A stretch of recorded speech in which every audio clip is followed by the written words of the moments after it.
नेहा सिंह राठौर कितनी बड़ी शख्सियत है कि कपिल सिब्बल जैसे महंगे वकील को आपने एफआईआर क्वेश्चन के लिए सुप्रीम कोर्ट में खड़ा कर लिया। और आप देश में रहते हुए आप अगर ऐसा कर रहे हैं तो आप तो सबसे बड़े गद्दार हैं।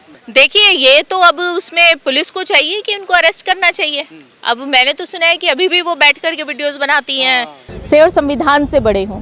तो ये जो देश है वो संविधान से चलेगा, कोई शरीयत से तो चलेगा नहीं। अगर जिसको शरीयत से चलना है तो वो अपना दूसरे देश की नागरिकता ले सकते हैं। बल्कि ये तो अभी ये जो जिस तरीके से सर का जो प्रोसेस हो रहा है, इसमें तो केंद्र सरकार को ये चाहिए कि कुछ समय के लिए बॉर्डर्स को खोल देना चाहिए। अच्छा। कि जो लोग जाना चाहते हैं कि भाई जिनको यहाँ पे वंदे मातरम से तकलीफ है या बाकी उससे तकलीफ है कि आप दूसरे देशों में जाइए, आप पाकिस्तान में जाइए, आप पीओके में जाइए, आप बांग्लादेश जाइए, सिर्फ वन वे रास्ता, आपको आने नहीं दिया जाएगा।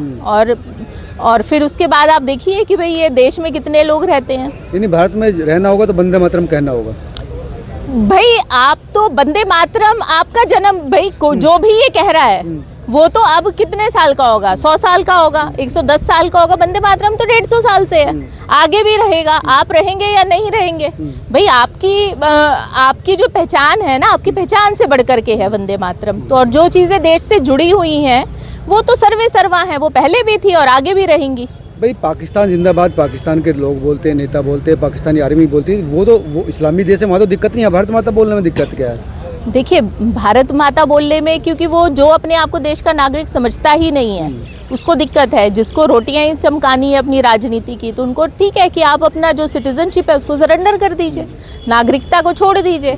आप कहीं दूसरे देश में पाकिस्तान की शरण में चले जाइए, कहीं दूसरे अब अफगानिस्तान में देखिए क्या हो रहा है। अगर अफगानिस्तानियों को ये कहें कि हाँ आपको भारत अगर टेरिटरी माने तो अफगानी मेजॉरिटी जो लोग हैं वो वहाँ पे तैयार हो जाएंगे। और दूसरा एक ये है कि अब जो इंटरनेशनली जिस तरीके से राजनीति है, अगर हम एक ये देखें कि भाई 100 साल पहले या फिर 75 साल पहले जब हमारा देश आज़ाद हुआ तो उससे पहले कॉलोनी कल्चर था कि भाई ब्रिटिश की, फ्रांस की, ये जो कॉलोनीज होती थी कंट्रीज, जो अब ऐसा नहीं है। तो अगर इंडिया में, अगर हमारे देश में आगे कुछ ऐसे हो कि भाई अफगानिस्तान को, नेपाल को भारत का ही हिस्सा या भारत की ही टेरिटरी घोषित कर दी जाए तो ये जो ऐसी समस्याएं हैं ये काफ़ी हद तक सुलझ सकती हैं। लेकिन देश में गद्दार बहुत है, देश के विरोधी बहुत हैं। नेहा सिंह राठौर को इलाहाबाद हाई कोर्ट से राहत नहीं मिली बिल्कुल भी।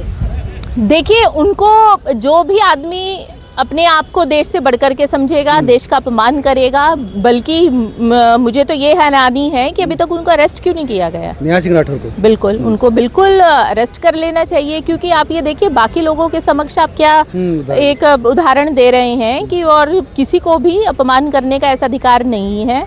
और दूसरा, आप किसी दूसरे राज्य में जाकर के कहिए, दूसरे देश में जाकर के कहिए, आपको उसी टाइम फांसी की सजा दे दी जाएगी। तो ये जो कानून को यहाँ पे सख्त होना चाहिए। और हालांकि जो उनको एंटिसिपेटरी बेल देने से भी इलाहाबाद हाई कोर्ट ने मना कर दिया है कि आपने पहलगाम में जो वीरगति को प्राप्त हुए उनके लिए उनका आपने अपमान किया। ऑपरेशन सिंदूर जब चल रहा था तब आपने देश का अपमान किया। तो ये अपने आप में ये कि ये बहुत ही बड़ा धब्बा है देश के ऊपर कि हमारे देश में ऐसे भी लोग हैं। वो कह रहे कि हम सरकार की आलोचना कर रहे हैं, सेना की नहीं। देखिए, आप सरकार की आलोचना नहीं कर रहे, आप तो सेना की आलोचना कर रहे हैं ना। जो सैनिक अपने बीवी बच्चों, अपने परिवारों को छोड़ करके वीरगति को प्राप्त हो रहे हैं, जिनके घर में, जिनके बच्चों के लिए वो साधारण समय वापस लौट करके नहीं आएगा जो आपके हमारे परिवारों के साथ है, तो आप तो जब साफ बोल करके अपमान कर रहे हैं, इसका देश का आप अपमान कर रहे हैं। आपको अपमान करना है, आपके जो विचार हैं किसी राजनीतिक दल से अलग हो सकते हैं, किसी नेता से अलग हो सकते हैं, पर देश के साथ देश की जो मेन पॉलिसीज़ हैं तो ये तो फिर आप ही के ऊपर प्रश्न चिन्ह लगा रहे हैं। और आप ये देखिए कि जब चाहे वो कारगिल का युद्ध हो या फिर अभी जो ऑपरेशन सिंदूर था या उससे पहले भी जब देश इंडिया चाइना की वार हुई, तो जो भी ऑपोजिट पार्टी हैं वो सब एक हो जाते हैं। जो भारत में विदेशी जो नागरिक हैं, जो हमारी जो फ्रेंडली कंट्रीज़ हैं, वो सब सपोर्ट में आ जाते हैं। और आप देश में रहते हुए आप अगर ऐसा कर रहे हैं तो आप तो सबसे बड़े गद्दार हैं। सबसे बड़ी बात है कि सेना के जवान अपनी ज़िंदगी दे देते हैं इस देश की सुरक्षा के लिए, लेकिन कुछ लोग यहाँ पर अपने घरों में सुरक्षित बैठकर उस जवानों की शहादत पर ही सवाल उठा देते। देखिए यही तो सबसे बड़ा प्रश्न है। यही मैंने कहा कि अभी तक तो उनको हिरासत में ले लेना चाहिए था और उनकी जमानत भी नहीं होनी चाहिए थी। लेकिन इलाहाबाद हाईकोर्ट ने जो टिप्पणी की उसके आधार पर तो कोर्ट भी ये मान रहा है कि इस बार सख्त फैसला उनके खिलाफ आ सकता है। देखिए ये तो अब उसमें पुलिस को चाहिए कि उनको अरेस्ट करना चाहिए। अब मैंने तो सुना है कि अभी भी वो बैठ कर के वीडियोस बनाती हैं, जगह जगह उनको, और वो बेबाकी से वीडियोस बना रही हैं। भाई आलोचना करिए, आप सरकार की आलोचना करिए। और दूसरा क्या है कि इसमें एक फंडिंग वाला भी है कि जो गैर कानूनी रूप से और जो एंटी नेशनलिस्ट ग्रुप्स हैं जो देश में ऐसे लोगों को प्रोत्साहन देने के लिए उनको आर्थिक सहायता करते हैं, क्योंकि उन्हीं लोगों की वजह से उस बिना सपोर्ट के क्यों कोई बोलेगा कि आप नेहा सिंह राठौर कितनी बड़ी शख्सियत है कि कपिल सिब्बल जैसे महंगे वकील को आपने FIR क्वेश्चन के लिए सुप्रीम कोर्ट में खड़ा कर लिया। कपिल सिब्बल जी कितने गरीब लोगों के लिए आकर के खड़ा होते हैं, तो वो सबसे बड़ी बात है।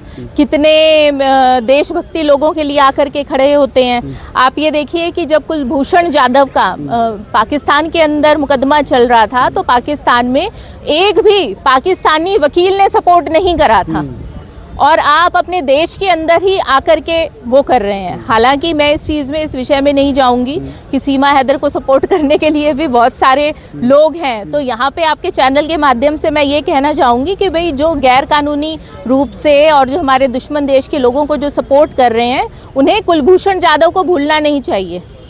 यानी ईडी को ये जांच भी करना चाहिए कि पैसा कहाँ से आ रहा है राठौर के पास। बिल्कुल देखिए, जब अभी ये तो ट्रायल चल रहा है, जांच हो रही है, और पुलिस को बिल्कुल इस विषय में जांच करनी चाहिए। और बिल्कुल उन्होंने वो तथ्य अर्जित भी किए होंगे कि इनको कौन सपोर्ट कर रहा है। और जो कपिल सिब्बल जी हैं, ये सबसे बड़ा उदाहरण है।